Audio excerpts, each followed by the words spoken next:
অন্যদিকে রয়েছে পর্তুগাল, যেন নতুন একটি ভয়ঙ্কর পর্তুগাল, যেখানটাতে ক্রিশ্চিয়ানো রোনালদোর মতো দলকেও বেঞ্চ করা হয়। বুঝতে হবে সেই দলের শক্তি কি।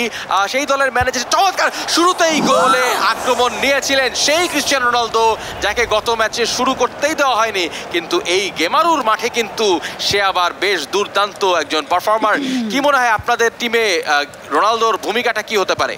আইরিন, খেলা দেখছি, মাত্র তো আক্রমণ করেই যাচ্ছে, আপনি একটু থামেন না, একটু দেখে নেই। আমার কাজ তো কমেন্ট্রি করা, আমার কাছে তো থেমে থাকা না। আচ্ছা, আমাকে পর্তুগাল দল থেকে পাত্তা দেওয়া হলো না, মরক্কোর কাছে যাব আমরা। মরক্কো মৌসুমী, আপনি এর আগেও দেখেছেন যে মরক্কো কি দুর্দান্ত পারফর্ম করে ওয়ার্ল্ড কাপে বড় বড় দলকে চমক লাগিয়ে দিয়েছে। এই ম্যাচে কিন্তু শুধুমাত্র অপরাজিত থাকলে হবে না, জিততে হবে। কি মনে হয়, পারবেন? আশায় বাঁচিয়ে রাখে, আমি আশায় বুক বেঁধে বেঁচে আছি এখন পর্যন্ত, এবং দেখা যাক কি হয়। আশা করছি মরক্কো জিতবে এবং সে দুর্দান্ত পারফরম্যান্স দিয়েই তারা আজকেও সবাইকে তাক লাগিয়ে দেবে। এবং সেটা আসলে পাস দিলে তো হবে না। চমৎকার গোলকিপিং মরক্কোর কাছ থেকে।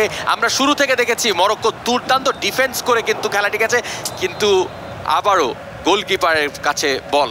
কিছুটা ব্লান্ডারের সুযোগ তৈরি হয়েছিল, বাট ফাইনালি তেমন কোনো বিপদ হয়নি। গোলের যে ক্ষুধা, এটা পৃথিবীতে ক্রিশ্চিয়ানো রোনালদোর থেকে বেশি আর কারণ নাই। তার ক্ষুধা এতই বেশি যে অন্য কেউ গোল করে দিলে তিনি গোলে সে ভাগতে চান। ক্ষুধা এতই বেশি যে সৌদি আরব চলে যাচ্ছে, পার ডে বেতন নাকি 5,86,00,000 টাকা। বাহ, চমৎকার। হাকিমি, সেই হাকিমি যে লাস্ট ম্যাচের একজন হিরো, চমৎকার গোল করেছিলেন। আওয়ার হিরো দারুণ ভাবে বাড়িয়েছেন, সাথে বিপদ হতে পারে, শট দিতে হবে না। লক্ষ্যভ্রষ্ট শট মাথার উপর দিয়ে চলে গেল। আরেকটু মেপে যদি মারতেন তাহলে হয়তো গোলের সম্ভাবনা ছিল। চিপ করেছিলেন, গোলকিপারকে বোকা বানানোর চেষ্টা করেছিলেন, কিন্তু না, গোল বারের উপর দিয়ে চলে গেল। ভালো ট্রাই, বুফল ট্রাই করেছিলেন। দারুণ সুযোগটাকে কিন্তু হাতছাড়া করেছেন।